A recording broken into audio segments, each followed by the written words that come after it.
Pangarap mo bang maglakbay sa iba't ibang lugar habang nagtatrabaho? Naisip mo na bang maging flight attendant?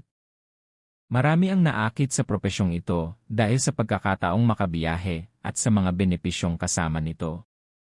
Pero ang tanong, sulit ba talagang maging flight attendant? Sa video na ito, pag-uusapan natin ang sahod, benepisyo, hamon, at mga oportunidad sa propesyong ito. Ano ang ginagawa ng isang flight attendant? Ang flight attendant ay responsable sa kaligtasan at kaginhawaan ng mga pasahero habang nasa eroplano. Hindi lamang sila nagsiserbisyo ng pagkain at inumin, kundi sila rin ang unang tumutugon sa mga emergency situation habang nasa himpapawid. Ilan sa kanilang mga tungkulin ay pagsasagawa ng safety demonstrations, pagtulong sa mga pasahero bago at habang lumilipad, pagsiserbisyo ng pagkain at inumin, pagsagot sa mga tanong at pangangailangan ng mga pasahero, paghawak ng emergency situations kung kinakailangan. Magkano ang sahod ng isang flight attendant? Ang kita ng flight attendant ay depende sa airline, karanasan, at dami ng flights. Karaniwang sahod sa Pilipinas. Bagong flight attendant, 20,000 hanggang 40,000 kada buwan. May karanasan, 40,000 hanggang 70,000 kada buwan. Senior flight attendant, 70,000 pataas kada buwan. Maaari pang madagdagan ang kita dahil sa allowances, international flights, at iba pang benepisyo. Ano ang mga benepisyo ng pagiging flight attendant? Una, pagkakataong makapaglakbay. Isa ito sa pinakamalaking dahilan kung bakit maraming gustong maging flight attendant.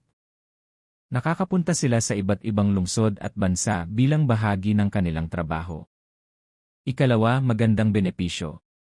Maraming airline ang nagbibigay ng travel benefits, medical insurance, at discounted o libreng airline tickets para sa empleyado at minsan pati sa kanilang pamilya. Ikatlo, magandang career growth. Maaari kang ma-promote bilang senior flight attendant, cabin supervisor, o iba pang posisyon sa airline industry.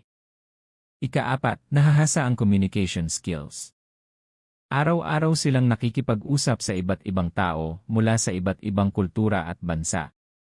Ano naman ang mga hamon? Hindi rin madali ang pagiging flight attendant. Madalas na paglayo sa pamilya. Hindi regular ang oras ng trabaho. Mahabang oras ng biyahe.